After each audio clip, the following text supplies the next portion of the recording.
A pale, cold light seeped through ragged clouds as dawn broke over the Marwood estate.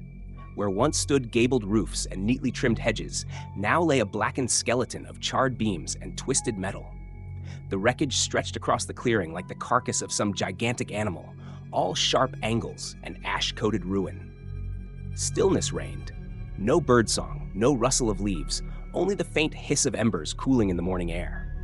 Evelyn Morris stepped onto the soggy lawn, her boots crunching on brittle clumps of ash. She shifted the strap of her camera bag, reached inside, and pressed a handheld recorder to her lips. This is Evelyn Morris, freelance urban explorer and host of Hidden Ruins. I'm here at the Marwood estate, burned to the ground last night, according to fire department logs. But something isn't right. She paused. The recorder's red light blinked. Evelyn blinked back at it, then swept her gaze across the wreckage. In dozens of urban explorations, she'd seen wrecked homes, abandoned factories, even collapsed tunnels, but never anything that felt so profoundly wrong. A lone charred staircase led to nothing, its top steps dangling in midair. Once, she imagined, this would have been the grand entrance. The blackened railing twisted like the ribs of some ancient beast. Evelyn edged closer, stepping over burnt fragments of furniture. A warped rocking chair leg here, a metal bed frame there. The smell of smoke still hung heavy, acrid and oily. Her fingers trembled as she raised the camera for a wide shot. You can see the skeletal remains of what was the foyer, she narrated in a calm, clear tone. They reported the fire at midnight. By 2, the house was fully engulfed. Yet, she swept the camera across a bleak expanse of scorched earth to the far wall, where something caught her eye. A pristine wooden door stood upright amid the ashes, unblemished by soot or flame. Its white paint gleamed in the morning light. The brass handle shone. No charring, no smoke stains, as if it had never belonged to a house that burned. Evelyn's breath caught. She crouched for a closer look. The doorframe was set in a perfect rectangle of powder white plaster, completely surrounded by black. The lines were too sharp, too precise to be a trick of angle or light. She slid her gloved hand over the door's surface. It felt cool, almost freshly painted. Recorder test, she said softly. Exploration log. Impossible door discovered amid the ruins. No soot or burn marks. Plaster perfectly intact. I'm going to place markers and retake these measurements. Evelyn extracted small, bright orange flags from her bag and drove them into the ground at each corner of the doorway. She measured the height, 6 feet, 8 inches. Standard. Then noted the thickness of the plaster, 2 inches. All conventional. Yet nothing about this scene was conventional. A distant caw broke the silence. Evelyn looked up to see a lone crow perched on a broken chimney. Its eye glinted as it watched her. It cawed again and spread its wings, lifting into the gray sky. The sound echoed across the hollow ruins. Rain began to fall, a fine drizzle that turned ash to paste underfoot. Evelyn pulled her hood up and crossed back to the demolition tape fluttering in the breeze. Thin yellow ribbon marked off the perimeter, fluttering like warning flags. Beyond it, a cluster of uniformed fire marshals huddled around a squad car. One of them, a tall man with salt and pepper hair, noticed her approach and strode over. "Miss Morris?" he called, voice muffled by the hood. "You're not allowed in here. It's an active investigation." Evelyn held up her press credentials. "I'm here to document," she replied, speaking clearly for the recorder. "I was granted special permission." The marshal's gaze swept from her badge to the burnt remnants and back to her. "This place is dangerous," he said. "Structural collapse, hotspots. You can't just wander in." She nodded. "I understand the risks. I'm careful. I just need shots of the perimeter and that door." He hesitated, then gave a curt nod. "All right, 10 minutes. Stay within the tape." "Thank you," she said, letting relief wash over her. She turned and refocused the camera on the door. The rain intensified, pattering rhythmically against the recorder's windscreen. Evelyn circled the doorway slowly, capturing every angle. With each pass, unease prickled along her spine. How had that one door survived? Survived perfectly, while everything around it was reduced to ash. A sudden crack sounded behind her. She spun to see a long burnt beam shift, sending a spray of ash into the air. She leapt back just in time. Heart pounding, she swallowed hard, reminding herself to stay calm for the mic. Note to self, possible aftershock. Structure unstable. I need to mark this area for later inspection. As she pinned another flag near the beam's base, her foot slipped on wet ash. She stumbled, the recorder slipping from her hand, but she caught herself. The recorder's red light blinked once more. She pressed stop and slid it into her pocket. Her breath came fast. Above the charred remains, the sky darkened further as storm clouds rolled in. Evelyn zipped up her jacket and back toward the tape line, pulling her camera bag free. Rain pounded harder, drumming across the ruins like a funeral march. She shot one last look at the perfect white door, still intact, still too incongruous to believe. As she crossed outside the tape, the fire marshal called out, "Time's up?" She raised her hand in acknowledgement without turning. The door beckoned in her vision, impossible, unburned, unsolved. Her pulse raced, but her mind buzzed with a single thought. This is more than a ghost story. This is something alive. A flash of lightning split the sky, and the thunder rolled across the valley like an omen. Evelyn grabbed her recorder once more. End of chapter 1. But the real story has only just begun. And with that, she slipped away into the gathering gloom, leaving the Marwood estate silent, until it rebuilt itself. Evelyn returned to her apartment just as the storm broke in earnest, rain lashing the windows and wind rattling the panes. She peeled off her soaked jacket and hung it over a chair, then crossed the room to her laptop. The bluish glow of the screen reflected in her tired eyes as she downloaded the footage from her camera and the audio from her recorder. She clicked through the video, the ash-flecked ground, the blackened beams, the perfect white door. Each angle confirmed what she already knew was impossible. She tapped her pen on the desk. Nobody would believe this without corroborating evidence, or without first dismissing it as a hoax. She needed more. Historical context, eyewitness testimony, and perhaps a reminder that reality can outstrip even the wildest rumors. A fresh cup of coffee steamed beside her as she opened a new document. The first lines, her podcast script, took shape. 10 years ago, the Marwood family disappeared without a trace. Last night, the house burned down. This morning, it stood upright, pristine in one place amidst the carnage. I'm chasing ghosts tonight, but the real specter might be history itself. She paused the script and opened a browser tab. A quick search for Marwood estate history returned a handful of digitized newspaper clippings from the local archive. She clicked on the earliest entry, dated May 2nd, 1912, grand opening of Marwood Manor. Erected by industrialist Horace Marwood, this stately home features imported tile, ornate Baroque ironwork, and sweeping porches overlooking the valley. She scrolled, reading dry architectural praise. Then, another clip, 1914, tragedy strikes the Marwoods. 7-year-old Lucille Marwood fell from her bedroom window and was found alive but comatose. The incident, and the lack of any clear explanation, has ignited whispers of a curse upon the family. A chill crept up Evelyn's spine. She clicked to enlarge the photo accompanying the article. A smiling family portrait, father, mother, 2 children, all dressed in Edwardian finery. Lucille's eyes, dark and wide, seemed to track the camera. Evelyn's breath hitched. She hit play on her recorder, listening to the wind survey outside her apartment. Deep in the basement, her daughter's orbs flickered in photos from a century ago, eerily alive. She shivered and took a sip of coffee, grimacing at the bitterness.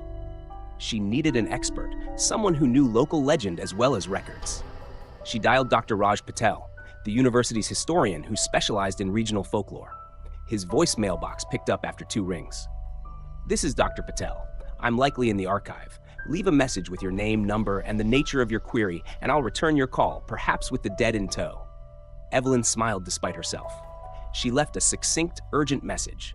"Dr. Patel, this is Evelyn Morris from Hidden Ruins. I'm investigating the burned and rebuilt Marwood estate. Please call me back. I have footage that defies explanation. Contact me as soon as possible." She hung up, opened her calendar, and penciled in a tentative meeting for tomorrow at midday. Time zones and schedules be damned. She needed Patel's insight before she pressed further. A knock at the door startled her. She set down her coffee and crossed to peep through the peephole. A delivery driver stood in the hallway, holding a small, nondescript package. "Package for Evelyn Morris," he said when she opened the door. "Thank you. Thank you." She signed the clipboard and closed the door, setting the box carefully on her coffee table. The label bore no sender's name. She sliced it open and lifted out a folded, yellowed parchment sealed with dark wax. Her pulse quickened as she broke the seal. Inside was a hand-drawn floor plan of the Marwood estate, circa 1912, with detailed notes in faded ink. At the bottom, a single phrase was scrawled in spidery handwriting. Project Renewal, the house endures. No signature. Evelyn's recorder lay nearby. She grabbed it and pressed record. Incoming package, original Marwood blueprints, annotated with Project Renewal. No return address. Could this be from the estate's last caretaker, or something else entirely? She spoke slowly, clearly, for her audio post-production, then ended the recording. The wind rattled the windows again, as if impatient for her next move. Evelyn leaned in, studying the blueprint. The layout matched the ruins she'd explored, but another section, a hidden wing, was marked in red. A note beside it read, "Sublevel chamber? Ritual space?" Her skin crawled.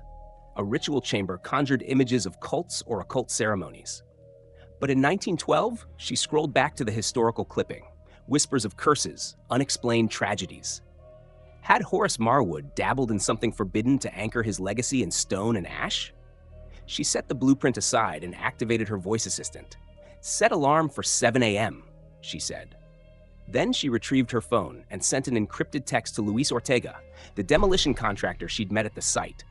"Me. Need to talk. Urgent. Marwood Estate. Meet tomorrow, 10 a.m. Your office?" Within moments, her phone buzzed. "Luis, fine, but I still think this is a waste of time."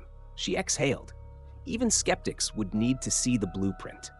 She locked her apartment and headed to bed, mind whirling with images of shadowed halls and mysterious chambers. That night, sleep came in fitful bursts, fragmented dreams of the house rebuilding itself. Each vision more modern, more surreal, until she found herself standing in an ultramodern foyer of gleaming glass and metal, staring into her own reflection as the walls shifted around her. She awoke before dawn, heart pounding, sweat damp on her brow. She dressed quickly, grabbed her recorder and the blueprint, and headed out into the gray morning. As she wound through empty streets toward the university, her recorder pinged with a returned call. "Miss Morris? I received your message. The Marwood estate has long been a locus of strange tales, voices in the night, lights that flickered as though the house were alive. You say you have evidence the house has rebuilt itself?" Evelyn clicked record on her phone. "Yes," she said. "Video, audio, even the untouched door. And now these blueprints with references to something called Project Renewal. What have you heard about that?" Silence. Then Patel's voice, low and measured.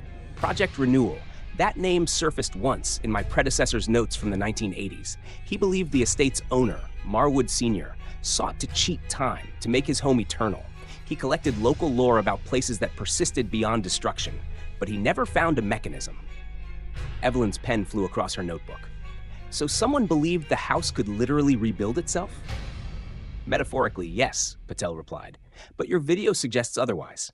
I'll meet you today at 1 p.m. in my office. Bring everything you have." As she ended the call, Evelyn glanced at the blueprint under her arm. The hidden wing, the ritual chamber, Project Renewal, it all pointed to one conclusion. The house was not merely haunted, it was alive, reshaping itself to achieve immortality. And Evelyn Morris intended to uncover exactly how. Evelyn's boots sank into damp ash as she stepped back onto the Marwood grounds before sunrise. The air was cooler now, tinged with the metallic scent of yesterday's rain and lingering smoke. She shivered beneath her jacket, camera slung at her side, blueprint rolled carefully in her backpack. Today's mission: confirm yesterday's strange discovery and, if time allowed, meet with Luis Ortega, the demolition contractor, to review her findings. She followed the same path through the rubble, past the lone white door, heart thudding as she approached the spot where the new bay window had appeared overnight. In the dim light, she could just make out the faint outline of framing and a pane of glass that hadn't existed 2 mornings ago. Evelyn raised her flashlight. The window's gray wooden framing was smooth, freshly painted. She pressed a gloved hand to the cold glass. No ash, no moisture. She circled the window, scanning for seams or signs of tampering. Nothing. Her camera captured every inch: the window, the unbroken sill, the perfect rectangle carved into the charred wall. She tapped her recorder. Chapter 3, Site Inspection, morning of August 4th. New bay window confirmed. No soot, no debris. Material appears modern, coordinates logged. She clipped on her GPS logger and marked the location. A sudden crunch of gravel made her spin. Luis Ortega approached, hard hat in hand and coffee steaming in a travel mug. His expression teetered between skepticism and unease. "Morning, Evelyn," he said, voice low. "Nice of you to show up again." He glanced at the window. "Looks new," he exhaled, letting out a puff of frosty breath. "I'd appreciate your expert opinion," Evelyn said, unrolling the blueprint. "Last night the house rebuilt itself, again. Yesterday it was the bay window. Today my maps and measurements match this plan spot on." Luis leaned over the rolled parchment, brow furrowed. "This is the original 1912 plan, right? I can see the bay here." He tapped a spot near the front corner. "But that part of the east wing was destroyed beyond recognition. Yet the window matches the blueprint's dimensions exactly." Evelyn nodded. "And the materials are different. Lightweight composite cladding, not the original oak siding. It's as if someone scanned the blueprint, then built a new section from memory using whatever was on hand." Luis shook his head. "It doesn't compute, not in 60 hours, let alone overnight." He looked up, eyes narrowing on the shattered remains of a supporting beam. "When's the demolition crew arrive?" "Tomorrow morning," Evelyn replied. "But I want to understand the phenomenon first. Look for patterns, triggers. You said you'd circle back if I showed you something concrete." He sighed, shifting his weight. "All right, I'm here, but I'm only advising. If this house eats demolition crews, I'm out." Before Evelyn could answer, a sharp crack echoed from within the wreckage, a sound like old timber splitting under enormous weight. They both froze. "Did you hear that?" she whispered. Luis raised a hand. "Yeah, we should back up."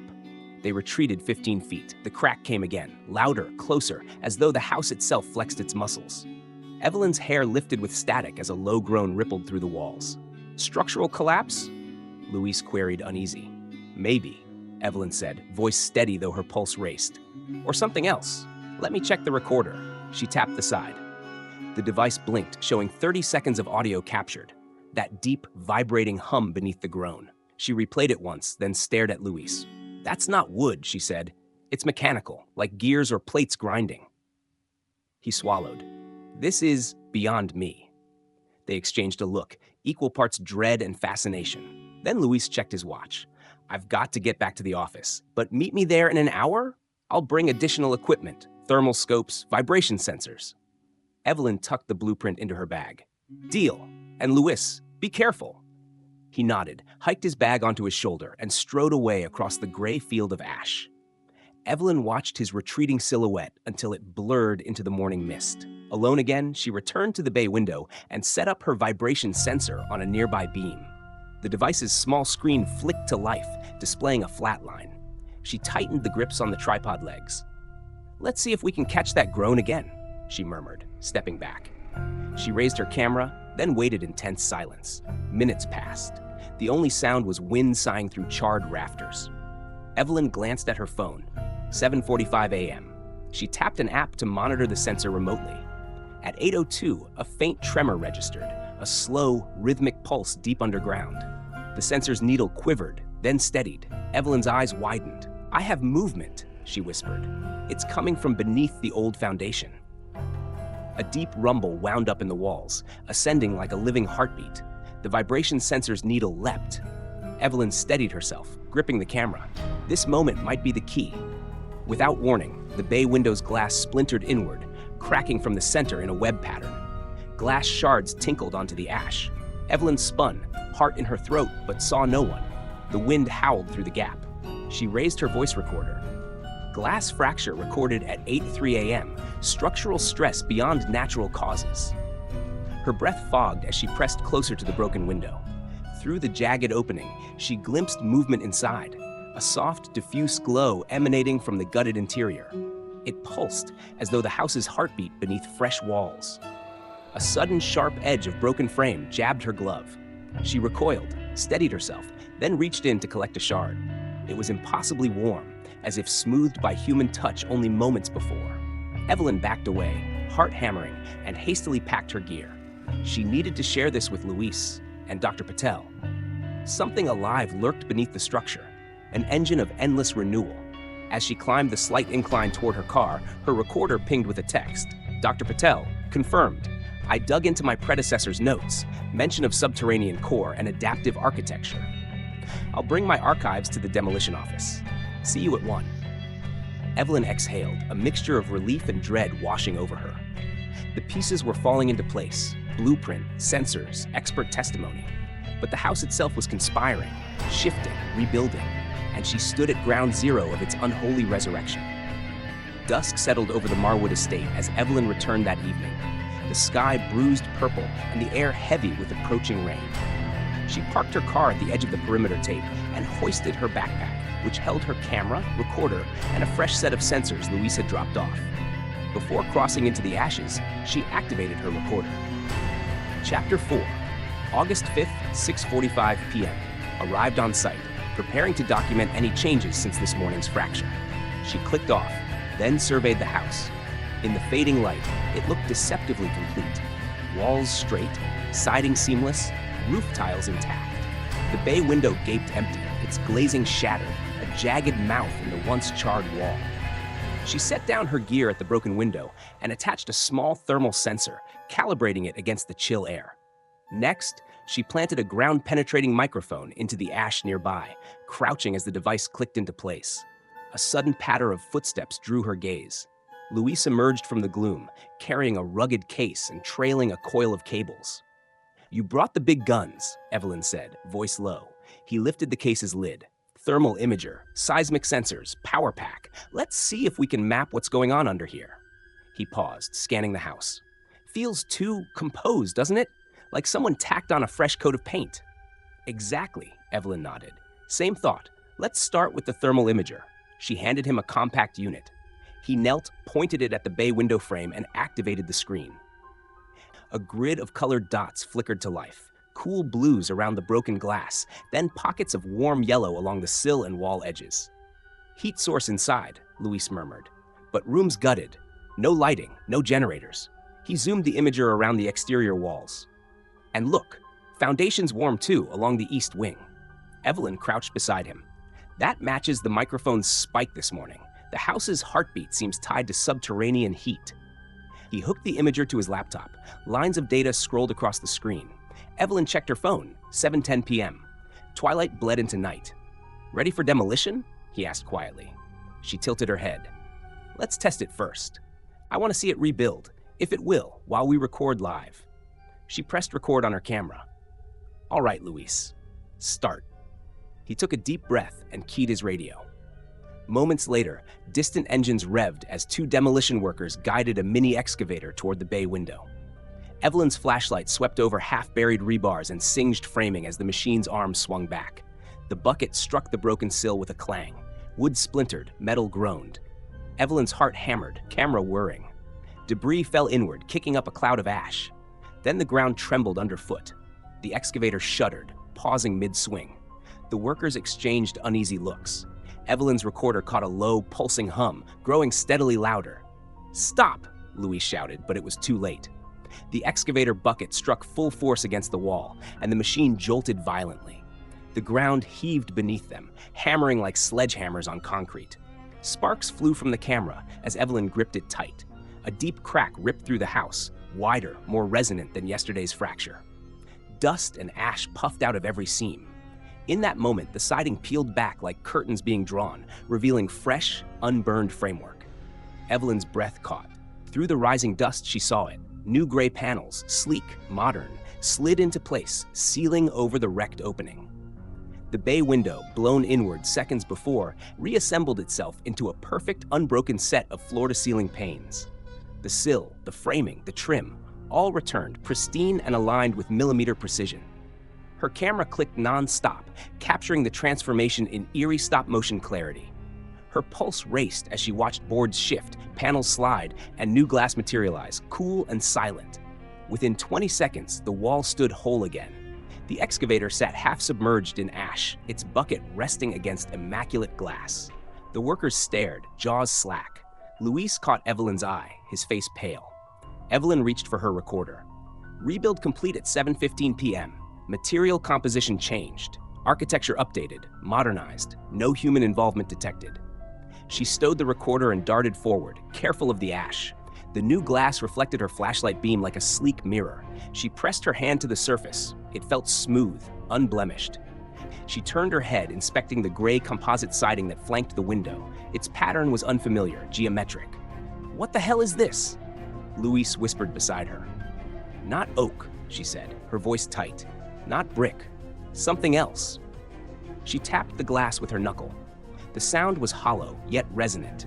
"It's as if the house learned from the demolition, try and upgraded itself to resist our tools." Luis swallowed, wiping sweat from his brow. "You think it's intelligent?" Evelyn's jaw clenched. "More than intelligent, adaptive." Thunder rumbled overhead. Rain slicked the ground as a storm front moved in. She raised her camera for a wide shot of the reconstructed facade. "We have to document every second."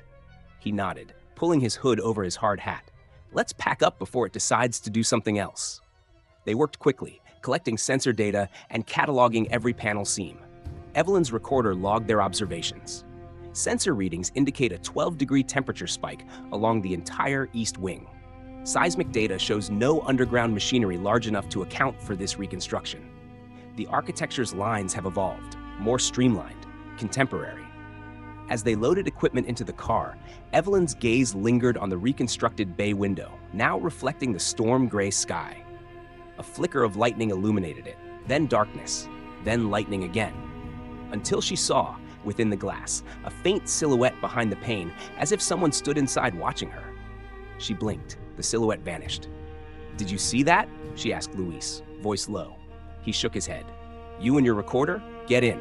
Heart pounding, Evelyn closed the car door. Rain lashed the windshield as Luis fired up the engine.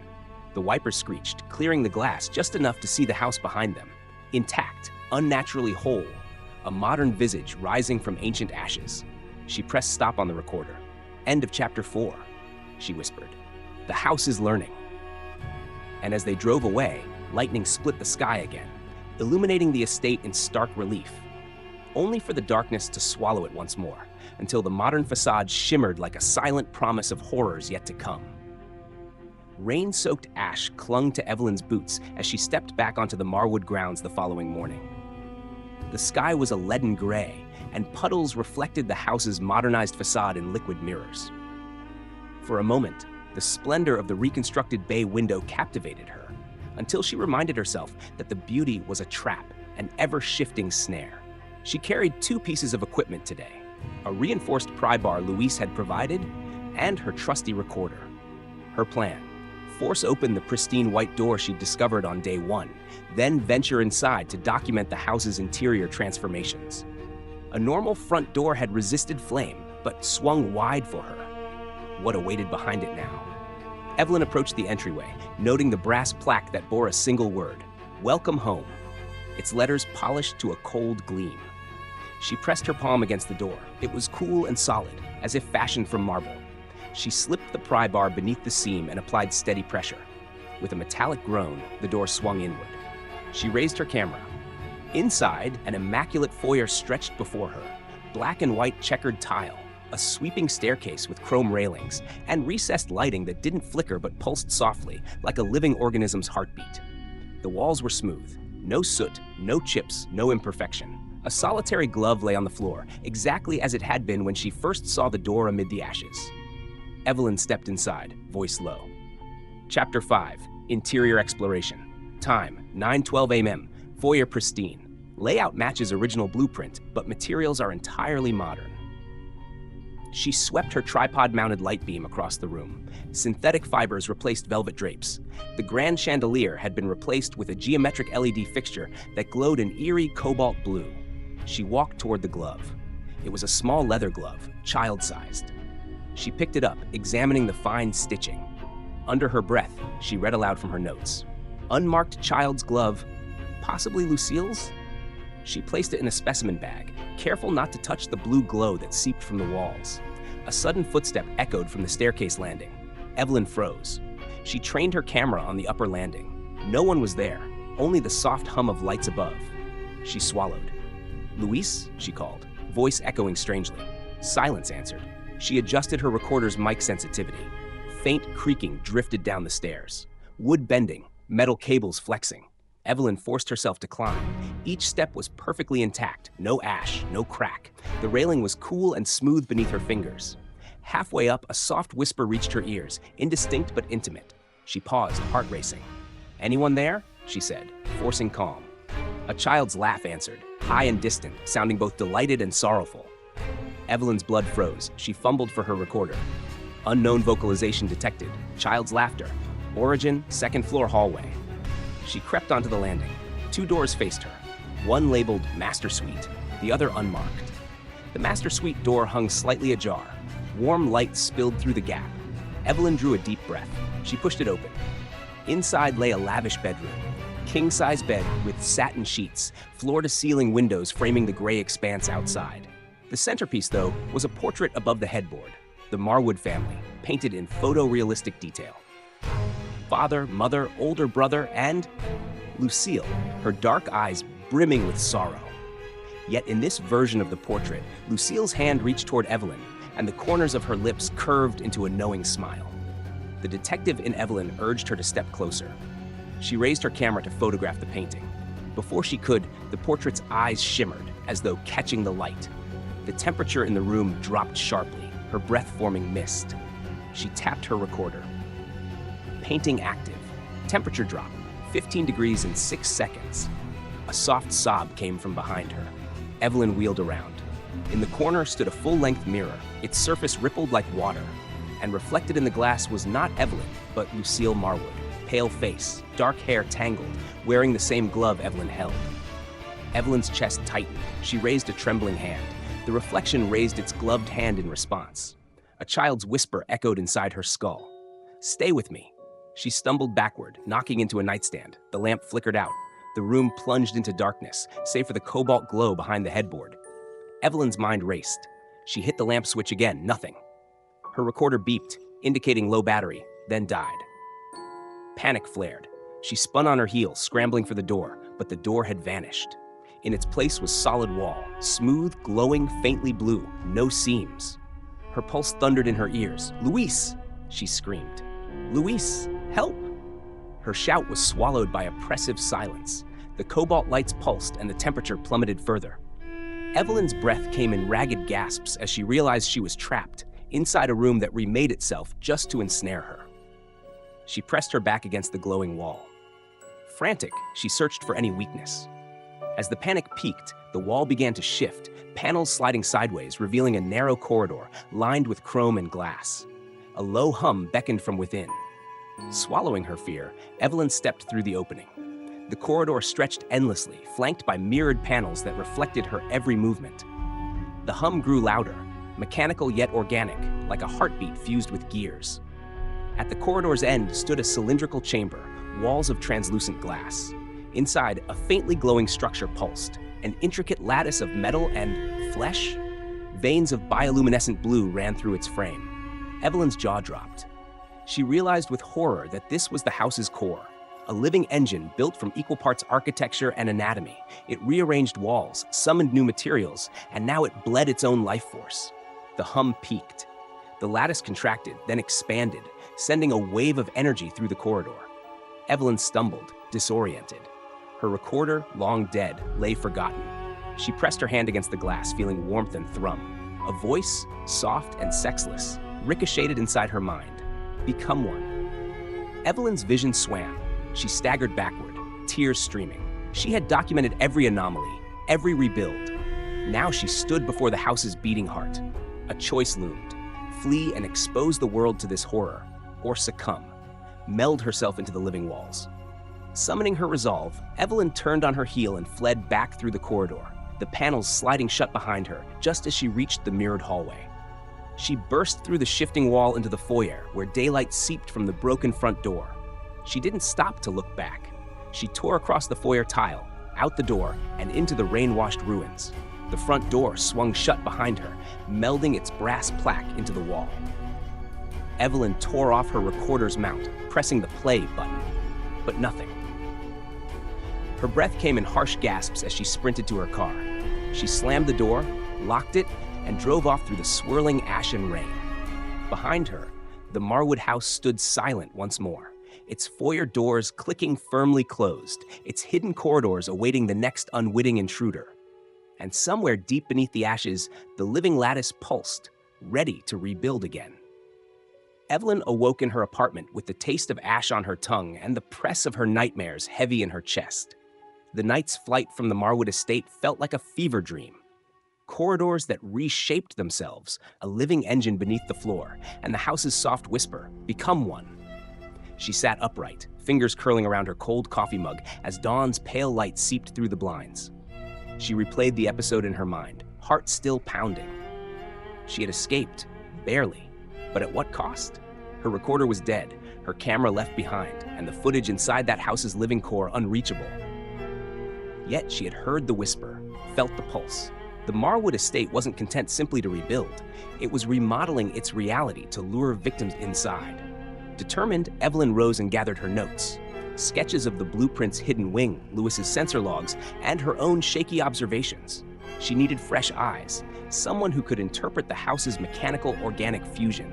She reached for her phone and dialed Dr. Raj Patel. "Dr. Patel," his voice crackled. "Raj, it's Evelyn," she said, voice steady despite the tremor in her chest. "I need to show you something new. The house isn't just adaptive, it's alive. There's a core chamber that pulses, like an organism rebuilding from the inside out." Silence, then a low exhale. "I'll meet you there in 2 hours," he said. "Bring whatever you have."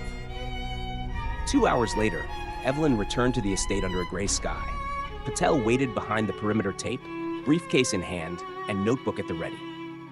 He looked at her with grave curiosity. "Audio?" he asked. "Recorder died," Evelyn admitted, pulling the battered pry bar in her field notebook from her bag. "But I documented what I could. Follow me." She led him across the ash-strewn ground to the perfect white door. Patel studied the brass plaque. "Welcome home," then nodded. "After you," he said. Evelyn pried open the door again. The foyer greeted them. Checkered tile, chrome railings, cobalt LED chandelier. Patel's eyes widened at the humming lights overhead. "Remarkable," he murmured. He opened his briefcase and withdrew a handheld EMF detector and a digital thermometer. He swept the instruments across the room. "Magnetic fluctuations off the charts," he said, eyes flicking to the detector's needle. "Temperature anomalous, consistently 10 degrees above ambient." Evelyn pointed to the stairway. "I fled upstairs, found my path blocked by glowing walls. The house's core." She unrolled the blueprint to the hidden wing. Patel traced his finger over the sublevel chamber marked in red. "Project Renewal Ritual Space," he read aloud. "Here." They climbed the stairs together, moving past the master suite door. The hallway stretched taut under the cobalt glow. The mirrored panels on the walls reflected their uncertain faces. At the corridor's midpoint, Patel stopped. "Listen." They heard it, a low, rhythmic pulse, faint but unmistakable, like a heartbeat amplified inside the walls. Evelyn's gaze darted to the panels. She gripped the blueprint. "It's below us," she said. Patel consulted his notes. "The blueprint shows a hidden panel behind the third mirror on the left." He tapped it, and the mirrored surface shivered, then slid aside to reveal a narrow stone stairwell.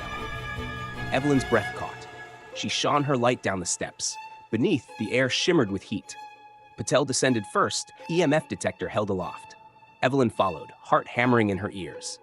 At the bottom, the stairwell opened into a vaulted antechamber. The walls here were bare stone, carved with looping runes half buried in centuries of soot. In the center stood a steel door, etched with the Marwood crest, an oak tree encircled by fire. The pulse grew stronger. Patel pressed his hand to the runes.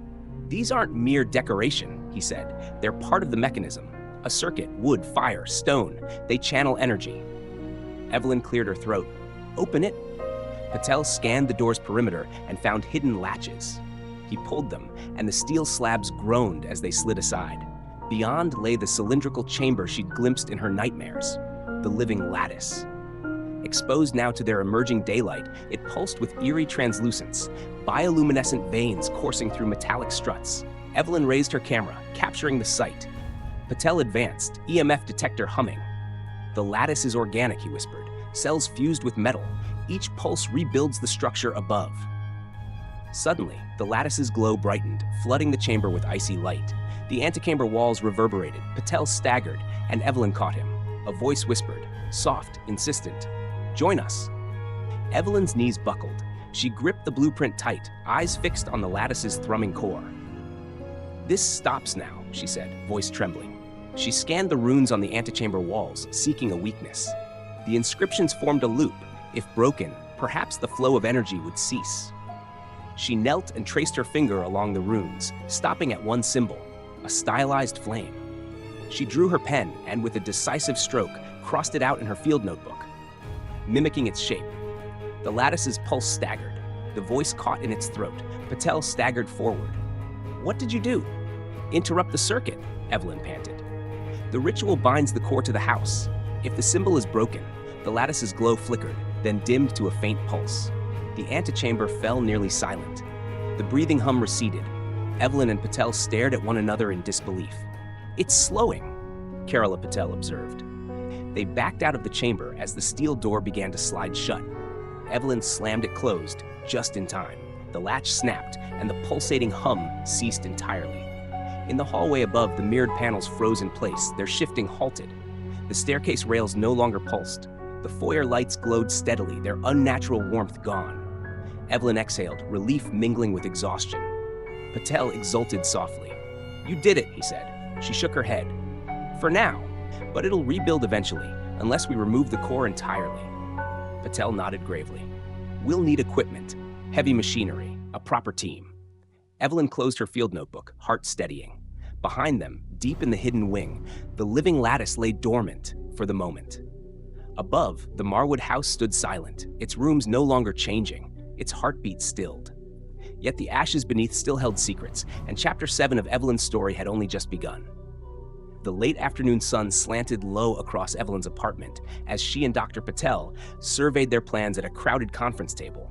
Maps, blueprints, and sensor readouts were spread out before them like battlefield strategy.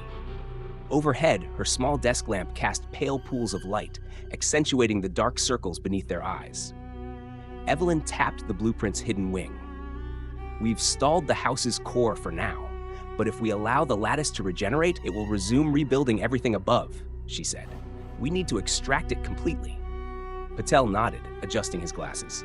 "We'll require a demolition crew and structural engineers, plus specialists in hazardous material removal. That lattice is part machine, part living tissue. Biohazard protocols apply." Evelyn's recorder sat between them, its battery long spent, but its presence a reminder of her documentation. She ran a hand through her hair. "The ritual runes weakened it, but they won't hold indefinitely. They'll repair themselves, just as the house repairs its walls." Patel tapped a notation on his printout. "We could excavate down to the antechamber and remove the core in one piece. We'll need heavy lift. I'm thinking a military-grade winch and a reinforced shipping container. If we seal it immediately, we might contain the regenerative process." She exhaled. "Containment's one thing. Disposal is another. Where do we send a living artifact that can rebuild entire buildings?" He met her gaze. "To an isolated facility, far from any civilization, perhaps an underground research vault. They studied similar phenomena during the Cold War. If we contact them..." Evelyn nodded, feeling the weight of what lay ahead. "All right, let's mobilize. But first, tonight, I need to retrace my steps in the antechamber. There might be more runes to weaken the lattice's regenerative ability." Patel packed his notes. "I'll reach out to my contacts. You get our ritual annotations in order." She gathered the notebooks where she'd sketched each rune pattern. As she reviewed her entries, a chilling thought struck her. What if the house had left a failsafe, something she hadn't yet discovered? "Be careful," Patel said, noticing her expression. "This house is no ordinary structure. It adapts, learns, and defends its heart." She nodded. "I know." Night fell fast over the Marwood estate, and Evelyn arrived alone, carrying her notebooks, flashlight, and a small hammer. The perimeter tape whipped in the breeze, but the house beyond stood motionless, its modern facade dark and silent. She pried open the white door, nerves coiled tight. The foyer's cobalt chandelier was unlit, but the recessed lights cast a soft glow. She crossed the checkered tile and ascended the staircase to the hidden corridor. No panels shifted as she moved, proof that the lattice lay dormant for now. At the mirrored panel marking the hidden stairwell, she paused. Her flashlight beam danced across her reflection, uncertain and pale. She pressed her palm to the glass, hesitated, then slid it aside. The stone steps beyond were cool and musty. At the bottom, she entered the antechamber, where runes curled around the steel door. With each breath, the air felt thicker, as though charged with the lattice's lingering energy. She set her notebook on a fallen rock, pencil poised. Working methodically, she marked each rune connection: fire, wood, stone, breath, identifying their interplay. Then, recalling Patel's theory, she drilled tiny hammer marks over each rune's center, smashing the carved channels with deliberate force. Stone dust sparkled in her light. With every impact, the antechamber's low hum trembled, like a giant exhale. The steel door vibrated. Evelyn stepped back, heart pounding. After the final strike, silence fell. Even her own breathing echoed unnaturally. She pressed her ear to the door. No pulse, no mechanical whisper. She exhaled, relief and dread mingling. The runes had been the circuit's nodes. Breaking them severed the lattice's lifeline to the house. She replaced the mirrored panel and retraced her steps upstairs. In the foyer, she paused before the front door, noting the brass plaque's polished letters. Welcome home, a bitter irony that once beckoned her in. At dawn, heavy trucks rumbled down the gravel drive as Patel's team arrived. Engineers, hazmat specialists, and a military contractor hauling an industrial winch and container. Vendors in white suits and respirators moved with precision, laying steel plates over the ash and erecting scaffolding. Evelyn watched from a safe distance, notebook in hand. Patel stood beside her, arms crossed. They studied a makeshift blue tarp covering the entrance to the hidden stairwell. Patel gestured. Once they breach the door, we extract the lattice. Work quickly. Its regenerative cells may survive severed runs. Evelyn nodded. I'll monitor the antechamber for any sign of reactivation. A crash from beneath announced the team's progress. The steel door gave way, sending echoes through the corridors. Machinery rattled as they hooked chains around the lattice's glass cylinder. Evelyn's breath caught as workers hoisted it through the corridor. Panels wisely slid aside to allow passage. The lattice, now exposed, looked inert, pulsing only faintly, like the last flicker of a dying flame. The winch groaned under its weight as it lifted the cylinder, careful to keep it level. Sweat beaded on Evelyn's forehead. Below the antechamber, workers sealed the entrance with concrete, burying runes and all. Evelyn exhaled. The house's core lay in the container now, ready for transport to a remote vault. A final tremor pulsed through the ground, subtle but undeniable. Evelyn grabbed Patel's arm. It's reacting, she whispered. High above, the house's modern facade rippled, window frames shifting, siding bowing. A faint glow pulsed behind darkened windows. The runes beneath might be broken, but the structure fought to regenerate, enslaved by its own will. Patel drew her back. Time to go. As the lattice container sealed and the convoy departed, Evelyn cast a last look at the Marwood house. Its windows glinted in the morning light, silent and unbroken. She understood then. They had won a battle, but not the war. The house might rebuild itself again, or worse, learn from its failed regeneration and grow smarter. Evelyn closed her notebook, resolve hardening. The world must know what endured beneath those ashes, and she would be the one to tell the final chapter. The Marwood estate receded behind them, its secrets half buried, waiting for the day its living walls would rise again. Evelyn Morris stood beside the quiet highway. The convoy of military trucks rumbled away, carrying the sealed lattice container toward its remote vault. Dawn's faint light warmed the horizon, but her skin still tingled from the residual hum beneath the Marwood estate. Behind her, the house sat silent, its modern facade unblemished, its windows dark mirrors against the pale sky. She pressed her recorder's play button, though she knew it held no new audio. Still, the gesture grounded her. The tape whined briefly, then hissed into static. Evelyn switched it off and tucked it into her jacket pocket. Every other piece of equipment, camera, sensors, blueprints, had been loaded onto the trucks. Only her own notes remained. Doctor. Patel climbed down from a truck's tailgate, wiping sweat from his brow. He adjusted his glasses and offered her a tired smile. We did it, he said softly, surveying the estate. The core is gone, at least for now. Evelyn nodded, eyes never leaving the house. We slowed it. But if it can rebuild walls out of thin air, what's to stop it from regrowing another core? Patel exhaled, stepping beside her. The runes in the hidden antechamber are buried under concrete, and the lattice cells are locked away. But yes, the possibility remains. A breeze rustled through the brittle grass.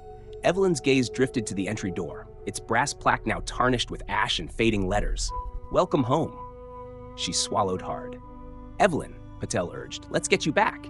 You need rest. She forced a nod and stepped onto the gravel drive. With every footstep, the estate seemed to shift in her vision.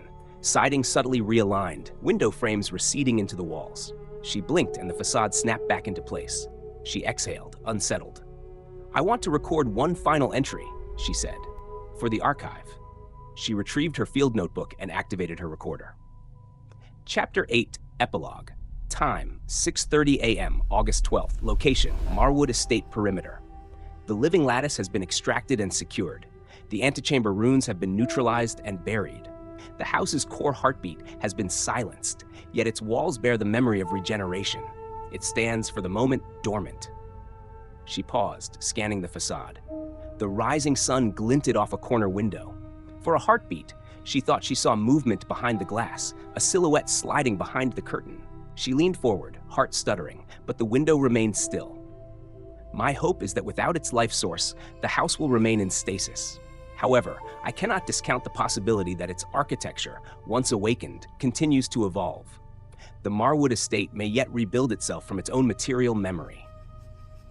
She clicked off the recorder and pocketed it. Patel approached, his face drawn. "Shall we?" he asked, voice gentle. Evelyn took one last photo of the house's facade, its clean lines, gleaming panels, the silent brass plaque. Then she turned and walked toward Patel and the waiting vehicles. 2 weeks later, Evelyn sat in her studio, editing her documentary episode. Her narration flowed clearly over the footage. Shots of burned ruins, reconstructed walls, the hidden stairwell, and the antechamber ruins. She wove in Patel's commentary and intercut the lattice container's secure transport. The final sequence showed the Marwood estate at dawn, silent and still. She recorded her voiceover. What began as charred remnants of a century-old manor ended in the removal of its living heart. The Marwood estate now stands as a testament to both architectural ambition and supernatural enigma. Whether this dwelling will ever resurrect its core again or reinvent itself in new ways remains an open question. For now, the house sleeps, but its dreams may yet become our nightmares. She rendered the episode and watched the playback, her reflection flickering on the monitor. The studio lights dimmed and she leaned back, exhausted but satisfied. At that moment, her doorbell rang. Surprised, she rose and answered. A courier handed her a small, unmarked envelope.